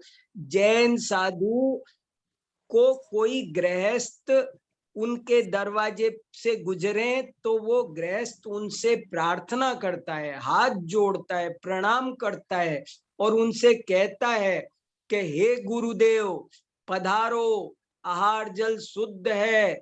उनके पैर धुलाता है, उनको ऊंचे आसन पर बिठाता है, और इस तरह से जब वो पूरी भक्ति के साथ उन्हें आहार दे तो जैन साधु भोजन करते हैं, अदरवाइज भोजन नहीं करते हैं। इस व्यवस्था का नाम नवधा भक्ति है। धन्यवाद सर, बहुत बहुत धन्यवाद सर। नमस्कार सर। सर आपने तप के बारे में बताया, तो जी। एक बार थोड़ा फिर से संक्षेप में आप बताने का। बहुत अच्छा, बहुत बढ़िया, बहुत बढ़िया। देखिए, जैन दर्शन में तप की क्या कंसेप्ट है, मैं बहुत संक्षेप में रखता हूँ। बहुत सुंदर विषय है और रजनीश सर कभी आपको इस विषय पर पूरा एक व्याख्यान सुनाएंगे। मिश्रा जी आनंद ले रहे हैं। देखो, तो तप क्या, जैन दर्शन में तप की परिभाषा, तप का लक्षण सुनिए। इच्छा निरोधस तपः। जैन दर्शन में तप की परिभाषा है इच्छा निरोधस तपः। देखो, मैं एक बहुत इंपॉर्टेंट बात की ओर आपका ध्यान आकर्षित करता हूं। इच्छाओं के निरोध को तप कहा, इच्छाओं के दमन को तप नहीं कहा। यहां ध्यान देने की बात, बहुत से लोग इच्छाओं का दमन करते हैं और समझते हैं हम तप कर रहे हैं, लेकिन जैन फिलॉसफी कहती है कि नहीं, गड़बड़ हो रही है। इच्छाओं के दमन का नाम तप नहीं है, इच्छाओं के निरोध का नाम तप है। क्या फर्क है दमन और निरोध में? बहुत अंतर है। जब इच्छा पैदा हो जाए फिर उसे पूरा नहीं करना, येन केन प्रकारेण दबाना, इसका नाम है दमन। और निरोध का मतलब है इच्छा पैदा ही ना हो। देखो सुनो, मैं एक एग्जाम्पल देता हूं कि मान लो मैं आज पढ़ने में लगा हुआ हूं, आज मैं ध्यान में अध्ययन में लगा हुआ हूं और सारा दिन बीत गया, मुझे भोजन करने की इच्छा ही नहीं हुई। मुझे भोजन करने की इच्छा ही नहीं हुई। क्यों? क्योंकि मैं अध्ययन में लगा रहा, स्वाध्याय में लगा रहा, ध्यान में लगा रहा, आत्मा परमात्मा के चिंतन में लगा रहा। तो जो भोजन करने की इच्छा ही पैदा नहीं हुई, इसका नाम सच्चा तप है। और दूसरी पोजीशन क्या होती है कि मैंने आज भोजन नहीं करूंगा, मैं आज भोजन नहीं करूंगा। अब दिन भर यही चल रहा है, मैं आज भोजन नहीं करूंगा, मुझे करना नहीं है। अच्छा, तुम कर सकते हो, तुम कर लो, मैं नहीं करूंगा। तो ये दमन हो रहा है। इच्छाओं का दमन वो तप नहीं है, इच्छाओं का निरोध। निरोध का मतलब क्या है? निरोध का मतलब है उसका उत्पन्न ही नहीं होना। जब कोई आत्मा धर्म में, ध्यान में, तप में, अध्ययन में, स्वाध्याय में, तत्व चिंतन में, आत्मा परमात्मा की आराधना में इतना मग्न हो जाए कि उसे कोई इच्छा पैदा ही ना हो, तो इसका नाम सच्चा तप है। अब जैन दर्शन कहता है कि ये तप दो तरह का होता है, एक अंतरंग तप, एक बहिरंग तप। अंतरंग तप वास्तव में तप है और बहिरंग तप हेल्पिंग है, वो उसका साधन है। कैसे? कि हमें बनाना तो दाल चावल है, हमें तो खिचड़ी बनाना है, लेकिन खिचड़ी डायरेक्ट गैस पे नहीं रखी जा सकती, कुकर में रखी जाएगी। बिना कुकर के खिचड़ी नहीं बनेगी, लेकिन अकेला कुकर रख दो तो भी खिचड़ी नहीं बनेगी। कुकर बीच का माध्यम है। कुकर में अगर आप दाल चावल पानी डालेंगे तो आप खिचड़ी पा सकेंगे, लेकिन आप कुकर के बिना करना चाहेंगे तो पॉसिबल नहीं है। जैन दर्शन में एक बात लिखी है, बहिरंग तप के बिना अंतरंग तप होगा नहीं, और अंतरंग तप के बिना बहिरंग तप सफल नहीं होगा, निष्फल रह जाएगा। आपने कुकर तो चढ़ाया पर उसमें दाल चावल नहीं डाले, आपको खिचड़ी नहीं मिलेगी। लेकिन आपने आपके मैं कुकर नहीं रखूंगा, मैं कुछ भी हो जाए, कोई महत्व नहीं है बहिरंग तप का। तो जैन दर्शन कहता है कि जैसे रोटी को दोनों तरफ से सेकते हैं, ऐसे ही आत्मा को तपाना हो तो दोनों तरफ से तपाओ, अंतरंग बहिरंग, तप से वो उज्जवल होगा। जैन दर्शन का कहना है कि आत्मा सोने के समान है। जैसे सोने को तपाते हैं, जितना तपाते, 24 बार तपाते, 24 कैरेट का शुद्ध सोना बनाना हो तो प्योर गोल्ड, तब जाकर के वो सोना बिल्कुल शुद्ध बनता है। ऐसे ही इस आत्मा को तपाओ, इसके अंदर जो राग द्वेष का मैल है इसे नष्ट करो, जलाओ, तब जाकर के ये आत्मा कर्मों से रहित होगा। और ये कुल मिला के 12 प्रकार के तप है।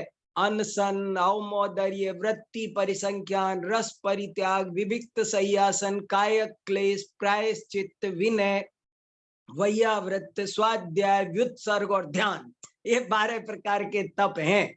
इन तपों का भी बहुत विस्तृत वर्णन है कि इनके भी बहुत सारे भेद प्रभेद है, बहुत सुंदर टॉपिक है, पर मेरे ख्याल से इतना संक्षेप में पर्याप्त है। ठीक है, संतुष्ट हो रहा है कि नहीं हो रहा है? जी सर, जी सर, बहुत बहुत धन्यवाद सर जी, समझ गया। बहुत आनंद आया सर। नहीं हो तो बताते जाइए, मैं तो समय की चिंता कर रहा हूँ, कहो जितना बोल दूंगा।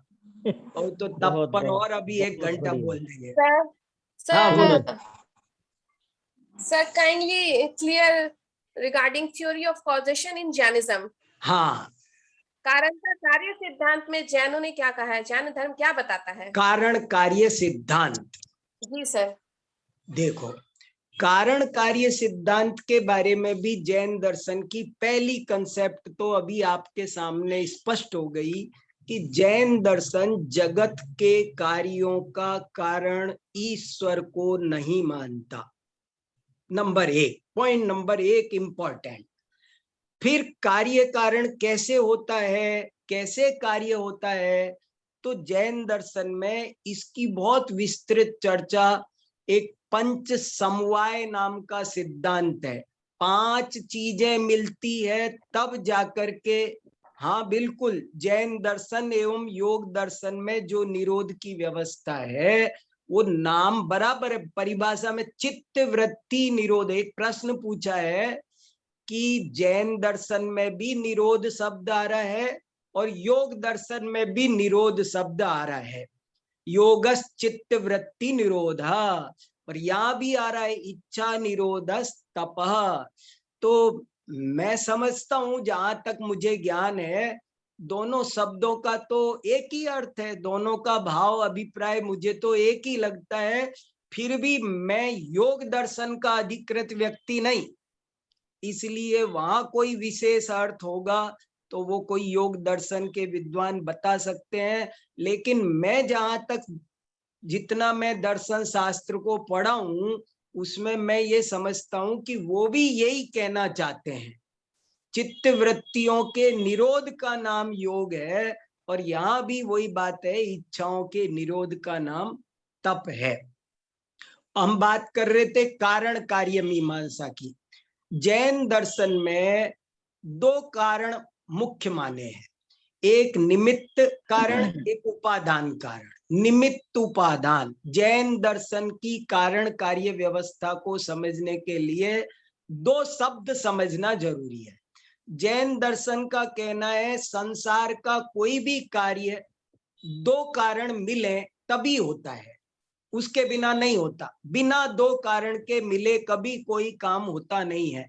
जैसे मनुष्य 2 पैरों पर चलता है, जैसे स्कूटर 2 पहियों पर चलता है, ऐसे ही जगत का प्रत्येक कार्य उपादान और निमित्त दोनों की जब मैत्री हो जाती है, दोनों का जब कोऑर्डिनेशन बैठता है तब होता है। कैसे कि जैसे घट, घट नामक कार्य है, घट। अब घट कार्य कब बनेगा? घट कार्य का उपादान कारण है मिट्टी, और घट का निमित्त कारण है कुमार, दंड, चक्र, चीवर। ये ये घट नामक कार्य के निमित्त कारण है और मिट्टी घट का उपादान कारण है। जब इन दोनों की मैत्री होगी तो घट नामक कार्य बन जाएगा। कोई भी कार्य बनेगा तो उपादान और निमित्त की मैत्री से बनेगा। खेती होगी तो बीज उसका उपादान कारण है, लेकिन खाद पानी, नाना किसान, हल, इतने सारे बहुत सारे निमित्त कारण है। रोटी बनना है तो रोटी बनना, वो आटा उसका उपादान कारण है, लेकिन उसको कोई एक बनाने वाला भी चाहिए। रसोईया निमित्त कारण है। चकला, बेलन, तवा, अग्नि आदि अनेक निमित्त कारण होते हैं, एक उपादान कारण होता है। जैसे ज्ञान की प्राप्ति होनी है तो ज्ञान की प्राप्ति के लिए एक उपादान कारण चाहिए, जीव, उसको ज्ञान होगा। मान लो हम कहें इस पेन को पढ़ा दो, पेन नहीं पढ़ पाएगा। अचेतन वस्तु को ज्ञान नहीं होगा, उसे पढ़ाया नहीं जा सकता। कौन पीएचडी करेगा? ये टेबल पीएचडी नहीं कर सकती।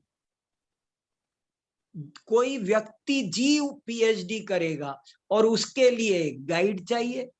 तो जैन दर्शन के अनुसार निमित्त उपादान की मैत्री से इस जगत के सभी कार्य हो रहे हैं। जैसे दो हाथों से ताली बजती है, ऐसे ही निमित्त उपादान की मैत्री से जगत के सारे कार्य हो रहे हैं।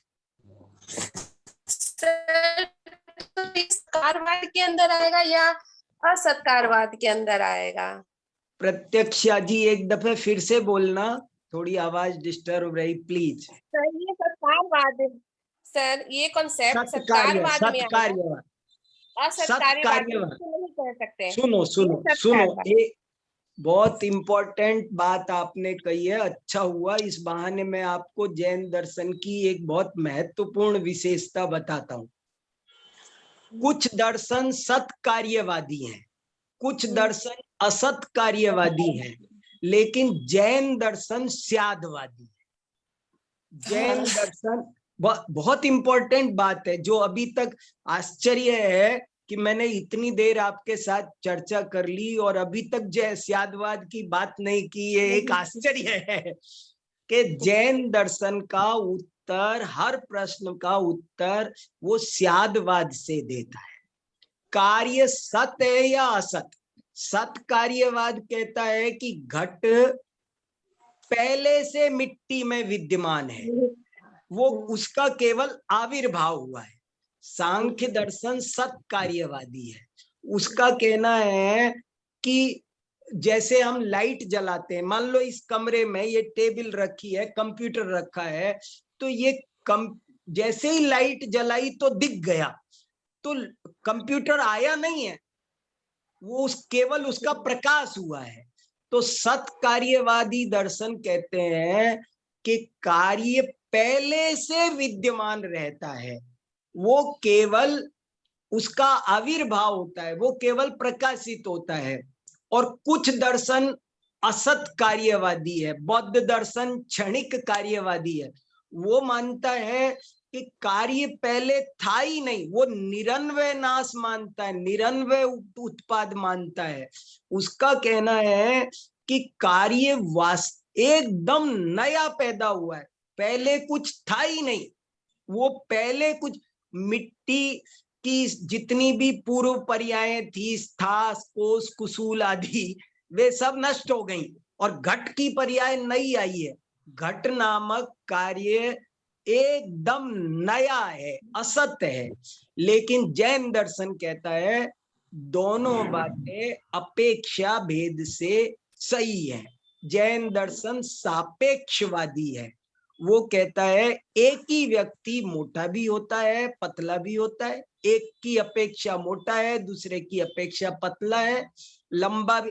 मैं लंबा हूं या ठिगना, किसी की अपेक्षा लंबा हूं, किसी की अपेक्षा ठिगना। मैं पिता भी हूं, मैं पुत्र भी हूं, मेरे पिता की अपेक्षा मैं पुत्र हूं, मेरे पुत्र की अपेक्षा मैं पिता हूं। जवाहरलाल नेहरू यूनिवर्सिटी दूर है या पास? एक व्यक्ति की अपेक्षा दूर है, एक व्यक्ति की अपेक्षा पास में है। अभी हम सब आभासी पटल पर एक साथ दिखाई दे रहे हैं, वास्तव में हम कहाँ कहाँ हैं देखो तो सही। तो अब हम सब सामने हैं कि दूर दूर हैं, ये स्यादवाद है। तो जैन दर्शन का कारण कार्य सिद्धांत भी स्यादवाद से होता है। आजकल मैं रोजाना स्यादवाद की कक्षा लेता हूँ, शाम को 4 से 5। आज आपके साथ बैठना था इसलिए वो कक्षा कैंसिल की है। मैं स्यादवाद पढ़ा रहा हूँ आजकल, किसी का मन हो तो सुन लेना। आप लोगों को मेरे से किसी तरह, देखो आप सब मेरे साथी हैं, कोई सब लोग आचार्य हैं, विद्वान हैं, प्रोफेसर हैं, और मैं बहुत प्रेम से, मैं आपको कुछ पढ़ा नहीं रहा, आपके साथ पढ़ रहा हूँ। और मेरा ये कहना है कि अगर आपको इस विषय में कोई चीज जानने के लिए मैं कुछ थोड़ा सहायक बन जाऊं तो ये मेरा सौभाग्य होगा। आप लोग चिंता मत करना, कभी भी बेझिझक मेरा नंबर ले लेना, और आप मेरे से जब कोई बात करना हो, कोई जैन दर्शन के बारे में कुछ भी पूछना हो, तो you are most welcome. Thank you. Thank you sir, thanks a lot. धन्यवाद सर, धन्यवाद। बहुत बढ़िया। बहुत बढ़िया सर, बहुत शानदार व्याख्यान हुआ सर। हाँ हाँ सर मेरी सर मेरी एक जिज्ञासा थी। हाँ हाँ बोलिए। सर जैन धर्म में अक्सर खाने पीने के मामले में जैसे निषेध बताया गया है और काल का भी थोड़ा निषेध है, तो उसकी बराबर। वैज्ञानिकता पर थोड़ा प्रकाश डालेंगे सर। बहुत अच्छा है, संक्षेप में ये भी बात थोड़ी सी कर लेते हैं। आप सब जानते हैं, आप ये कहना चाहते हैं कि जैन लोग खान पान की शुद्धि पर बहुत ध्यान देते हैं। हालांकि आज समय बदल गया और बहुत लोगों ने अपने खान पान में बहुत सारी बातें बदल दी हैं, लेकिन फिर भी आज भी ऐसी स्थिति है कि लोग रात्रि भोजन नहीं करते हैं। अब जैसे मुझे ही देखो, मैंने आज तक जीवन में कभी रात्रि भोजन नहीं किया, मैं नहीं करता। मैं बचपन से अभी तक कभी एक भी दिन नहीं किया, नहीं करते हैं। हमारे यहाँ ऐसे आपको लाखों लोग मिलेंगे। ऐसे ही और भी बहुत सारी चीजें हैं, जैसे जैन धर्म में मांसाहार का निषेध है। जैन धर्म अहिंसावादी धर्म है। जैन धर्म का कहना है, देखो एक बात तो ये है, 2 वजह है जैन धर्म में खान पान कैसा रहना चाहिए, तो 2 बातें हैं। नंबर 1, उससे किसी को कष्ट नहीं होना चाहिए, सीधी सी बात है। किसी की हिंसा करके हम पेट भरेंगे, हम कुछ खाएंगे, ये एक बात तो जैन दर्शन को ये पसंद नहीं है। इसलिए उसके मांसाहार नहीं करने की, कोई भी और भी बहुत सारी चीजों को जैन धर्म अभक्ष कहता है कि ये मत खाओ, वो मना करता है। दूसरा कारण स्वास्थ्य है, साइंस है, विज्ञान है। शराब नहीं पियो और गंदे काम नहीं करो। क्यों? कि उससे, अब जैसे रात्रि भोजन वाली बात है ना, उसके पीछे कारण ये है। आज एक दिन इंडिया टुडे में मैंने एक आर्टिकल पढ़ा था कि रात में भोजन करने से कितनी बीमारियां होती है। आज इतने हॉस्पिटल भरे हुए हैं, वे रात में भोजन करने के, जब हम रात्रि में भोजन करते हैं तो हमारी किडनी पर, लीवर पर बहुत वजन पड़ता है। वो भोजन अच्छे से पचता नहीं है और रोग पैदा करता है। पानी छान कर पियो, शुद्ध पानी पियो। आज देखो, पहले के जमाने में लोग इस बात को, आज से 25-50 साल पहले भी लोग इस बात को मानते नहीं थे कि पानी में क्या है, पानी भी छान कर पिया जाएगा क्या। लेकिन आज हर आदमी अपने साथ बिसलेरी बोतल लेके चलता है, कहीं का भी पानी नहीं पीता। इसका मतलब है शुद्ध पानी पीना स्वास्थ्य के लिए बहुत जरूरी है। और इसी तरह मांसाहार करने से बहुत स्वास्थ्य खराब होता है, अनेक रोगों की। आज कोरोना जैसी बीमारी फैली है, इस समय में मैं आपको क्या समझाऊं, सारी दुनिया बोल रही है कि ये इसके पीछे कहीं मांसाहार तो कारण नहीं है। तो ऐसे करके जैन दर्शन ने जो आहार शुद्धि पर वजन दिया, और न केवल जैन दर्शन ने तो बहुत ज्यादा दिया है। यदि आप पूरी भारतीय संस्कृति देखेंगे तो आपको हमारी संस्कृति आहार शुद्धि की है। आहार शुद्धौ सत्व शुद्धि, महाभारत, रामायण, अनेक वैदिक ग्रंथों में भी रात्रि भोजन का बहुत निषेध है। महाभारत में लिखा है कोई व्यक्ति शहद की एक बूंद भी खाए तो उसे 7 गांव जलाने का पाप लगता है। तो ये इसलिए जैन दर्शन खान पान की शुद्धि पर थोड़ा ज्यादा जोर देता है। देखो, शरीर माध्यम खलु धर्म साधनम, आप यदि उल्टा सीधा खाएंगे तो आपका स्वास्थ्य खराब हो जाएगा। मेरे पिताजी 86 साल के, आज तक जीवन में कभी एक गोली नहीं ली। सिर दर्द क्या होते हैं? मेरे गुरुजी 96 के, मेरे गुरुजी 96 ईयर के, वो जानते नहीं सिर दर्द क्या होता है। सिर दर्द क्या होता है पता नहीं, जीवन में एक टैबलेट नहीं खाई। तो जैन लोगों की आहार पद्धति को यदि कोई फॉलो करे तो वो बहुत साइंटिफिक है। आप उसको रिचुअल नजर से मत देखिए। आप जैनों की आहार व्यवस्था को पाल लेंगे तो कोई जैन बन जाएंगे। मेरे हिसाब से जैन धर्म कुछ नहीं है, वो वे एक गुड वे ऑफ लाइफ है, वो जीवन जीने की एक सुंदर कला है, बस और कुछ नहीं है। ठीक है, बहुत बढ़िया। There are some questions in the chat box. आप लोग थोड़ा जल्दी पूछ लीजिए। राधिका पाठक जी हैं, बहुत देर से हैं, ड्रेस कर रखा है। पूछिए। राहुल जी, आप अपना प्रश्न पूछे। हाँ, मैं पूछ लेता हूँ तब तक। जी, सर, मेरा यही एक छोटा सवाल था कि जैन दर्शन में ये कहा गया कि जो चेतना है वो सभी तरीके के एलिमेंट्स में, जो भी मेटाफिजिकल एलिमेंट है उसमें सभी में व्याप्त है। जी हाँ। तो फिर ये जीव और अजीव दो तरीके की सब्सटेंशियल कैटेगरी को हम क्यों मान रहे हैं, जब सभी में चेतना का मतलब एक ग्रेडेड कॉन्शियसनेस है। हाँ। किसी में कम, किसी में ज्यादा। हाँ। तो मुझे लगता है कि ये जैसा कि स्पिनोजा मानते हैं कि नेचर एक एंटिटी है और उसमें दो तरीके की प्रेडिकेट्स हो सकते हैं या दो तरीके की प्रत्ययों का उस पर आरोपण हो सकता है। उस तरीके से फिर जैन में हम जब सिमिलर बात देख रहे हैं कि यहाँ पे भी हर एक, यानी कि जो मटेरियल है, नियर टू मटेरियल है, उसमें भी कॉन्शियसनेस है, और जो जिसको हम आत्मा या जीव कह रहे हैं उसमें भी कॉन्शियसनेस है। तो जब दोनों का एम्बॉडीमेंट एक साथ हो रहा है, then why we are presupposing that there are two separate entities. Very good question Rahul ji. देखो, बात क्या है कि ये नहीं कह रहे हैं, जैसे मैंने उदाहरण दिया था, ये गिलास है, मान लो ये चाबी है। अब इसमें कॉन्शियसनेस नहीं है, यहाँ चेतना नहीं है। हम दो तरह के तत्व इसलिए मानते हैं कि हमारी ये स्टेपलर है, ये पेन है, इनमें चेतना नहीं है। हम चेतना, मैंने बताया 5 तरह के जीव हैं, एकेंद्रिय, द्विइंद्रिय, त्रिइंद्रिय, चतुरिंद्रिय, पंच। इस कोट में चेतना नहीं है, इसलिए क्या करेंगे, इस कोट को क्या मानेंगे।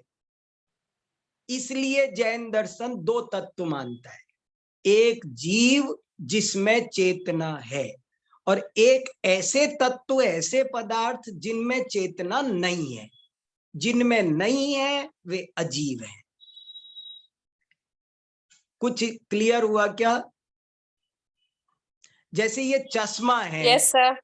हाँ, जैसे ये चश्मा है तो इसमें नहीं है। ऐसी बहुत सारी वस्तुएं आप देख रहे हैं, मेरे सामने बेड रखा है, तकिया रखा है, ये क्या है? ये एक घड़ी है, ये घड़ी चल रही है, लेकिन चलते हुए भी इसमें कॉन्शियसनेस नहीं है। ये कंप्यूटर रखा हुआ है, इसमें कॉन्शियसनेस नहीं है, तो इसको कौन सा तत्व मानेंगे? हम साक्षात दो तत्व देख रहे हैं साफ साफ, और चेतना अलग है। इस शरीर में से भी चेतना निकल जाती है, तो जो निकलती है चेतना वो है जीव तत्व। आत्मा में चेतना नहीं, आत्मा स्वयं चेतना है। तो एक चेतन तत्व है, एक अचेतन तत्व है, ऐसा जैन दर्शन स्पष्ट देखता है। ठीक है, thank you sir, thank you. हाँ, वेलकम वेलकम।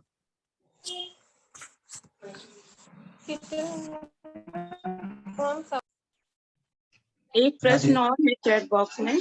हाँ, बिजली जी, आप अपना प्रश्न करें। हाँ, मैं सर कंक्लूड कर दूंगा। सर जी सर, सर ये जैनिज्म जो है, हाँ, ये एथियस्टिक कैटेगरी में आती है या थीइस्टिक कैटेगरी में? बहुत अच्छा क्वेश्चन है ये भी। इस पर भी बहुत डिस्कशन हुआ है कि जैन दर्शन आस्तिक है या नास्तिक है। देखो, एक परंपरागत बात तो ये चलती है कि जैन दर्शन नास्तिक है। आपने बहुतों से सुना होगा, बहुत लोग आपको भी पढ़ाने आए होंगे तो उन्होंने ऐसे कहा होगा कि 6 दर्शन तो आस्तिक हैं और जैन, बौद्ध, चारवाक ये 3 दर्शन नास्तिक हैं। लेकिन बड़े बड़े विचारकों ने ये विचार लिखे हैं। मेरे पास इन विचारों का संग्रह है, मैं आपको वो आर्टिकल दे सकता हूं जिसको चाहिए। उसमें सबके विचार लिखे, बड़े बड़े बलदेव उपाध्याय, मंगलदेव शास्त्री, वाचस्पति गैरोला, उन्होंने सबने सिद्ध किया कि भाई ऐसे तो कोई भी मेरे ग्रंथ को माने तो आस्तिक और मेरे को ना माने तो नास्तिक। अस्ति नास्ति दिष्टम मतिर्यस्य, पाणिनि का ये सूत्र है। इससे ये सिद्ध होता है जो पुण्य पाप को ना माने, स्वर्ग नरक को ना माने, आत्मा परमात्मा को ना माने, वो नास्तिक होना चाहिए। नास्तिक की सही परिभाषा ये है कि जो पुण्य पाप, आत्मा परमात्मा, स्वर्ग नरक, परलोक को ना माने वो नास्तिक है। जो कहता हो खाओ पियो मौज उड़ाओ, वो नास्तिक है। जैन दर्शन ऐसा नहीं है। जैन दर्शन पुण्य पाप, लोक परलोक, स्वर्ग नरक, आत्मा परमात्मा सब मानता है। इसलिए जैन दर्शन स्पष्ट रूप से आस्तिक दर्शन है, उसे नास्तिक कभी भी नहीं कहना चाहिए।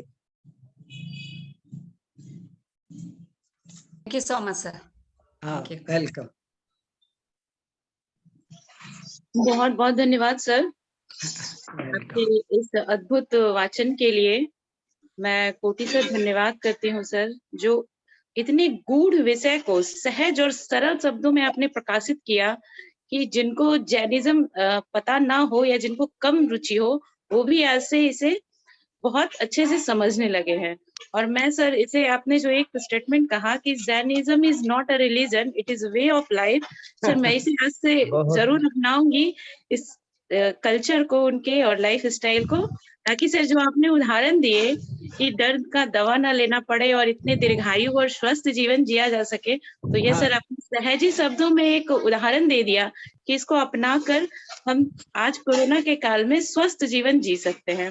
अब मैं इस सत्र के अंत में धन्यवाद ज्ञापन करना चाहूंगी। मैं धन्यवाद देती हूँ सारे प्रतिभागियों का, जिन्होंने अपनी सक्रिय सहभागिता से सत्र को पूर्णतः जीवंत बनाए रखा। मेरे विचार से इस पुनश्चर्या पाठक्रम में जितने भी सत्र हुए हैं, सबसे ज्यादा प्रश्नोत्तर आज ही के सत्र में हुआ है। और सर यह सिर्फ आपके इतने धारा प्रवाह और स्पष्ट रूप के व्याख्यान के कारण ही संभव हो पाया है कि इतने गूढ़ विषय को मेरे समझ से सब लोगों ने अपना लिया, बिल्कुल अपना लिया। और मैं सर आपका एक उदाहरण जो आपने कहानी के माध्यम से दिया, मुझे लगता है कि प्राय शिक्षक के रूप में सभी लोग इसे अपने विद्यार्थियों को जरूर समझाएंगे, ताकि वो इसके तत्व मीमांसा को समझा सके। कहानी के माध्यम से ये चीजें हमारे दिमाग में स्पष्ट रूप से सर छा गई। तो मैं सर कोटि से धन्यवाद करती हूँ आपके व्याख्यान के लिए। और समय लगभग पूर्ण हो चुका है, इसलिए मैं अपने शब्दों को विराम दूंगी। और HRDC JNU के प्रति मैं अपना आभार व्यक्त करती। जी सर, नंबर सर का नंबर दे दो प्लीज। अच्छा वो सर उपलब्ध करा मैं- देंगे जो मैं मेरा नंबर है 986 8888 thank you 607। 60। Thank you sir. Welcome welcome. आप जैन धर्म की चलती बोलती नाव है सर। बहुत बहुत धन्यवाद। धन्यवाद थैंक यू आप बहुत- सबका हमेशा बहुत- स्वागत है। जी, सर जी, एक बार जी, और बहुत- नंबर बोल दिए प्लीज। 986 986 8888 4 times 8888 607। 607। आप ठीक है लोग सर, थैंक यू सर। आप लोग जैन दर्शन खूब पढ़िए, मेरी सहायता ले लीजिए जब तक मैं हूँ। निश्चित रूप बहुत से। जिएंगे सर आज। बिल्कुल बिल्कुल सर। बहुत बहुत आभार सर, बहुत बहुत थैंक यू सो आभार। Much sir. बहुत धन्यवाद सर, बहुत बहुत आभार आपका। आप लोगों Thank you, आप sir. लोगों ने चलिए। इतने प्यार से बहुत प्रेम से धन्यवाद, सर। सुना, इसलिए आप सबको बहुत धन्यवाद। धन्यवाद सर ने देखिए अपने Thank you, व्याख्यान sir. में Thank you शोध so much. के भी कुछ विषय आपको बताए हैं, इंगित किए हैं। जी सर। तो हम जैन सबके सर। लिए शोध पत्र लिखने हाँ। के लिए अपने आगे छात्रों के साथ मैं शोधार्थियों वर्धा के साथ विश्वविद्यालय में हूँ हाँ, और मैंने एक पीएचडी कराई थी अपनी एक रिसर्च स्कॉलर को। हाँ चारंग सूत्र और विनय पिटक का उसका तुलनात्मक अध्ययन कराया था। अच्छा अच्छा, बहुत अच्छा। तो वह थीसिस तो अवार्ड हो गई, हाँ लेकिन उस थीसिस की मैं सॉफ्ट कॉपी आपको पीडीएफ में भेजूंगा। हाँ तो एक बार रिव्यू के लिए, क्योंकि वह पब्लिश्ड होने से पहले मैं आपकी तरफ भेजना चाहूंगा। जरूर जरूर जरूर जरूर भेजो। ठीक है। बहुत बहुत आभार सर, प्रणाम। हाँ हाँ। Thank you sir, thanks so much. Mishra ji को बहुत धन्यवाद, मिश्रा जी को। सर, बड़ी कृपा आपकी, हाँ बहुत बहुत धन्यवाद, बहुत बहुत आभार। सर बंद कर सकते हैं? हाँ जी सर ठीक है। हाँ अंततः सर मैं अपने शब्दों को विराम दूंगी और अप्रत्यक्ष और प्रत्यक्ष रूप से आभासी पटल पर जिनका भी सहयोग मिला है उनका मैं हृदय से आभार व्यक्त करती हूँ। धन्यवाद सर। इस सत्र को समाप्त करने का अनुमति दीजिए सर। बहुत बहुत धन्यवाद। धन्यवाद, धन्यवाद, आभार। धन्यवाद।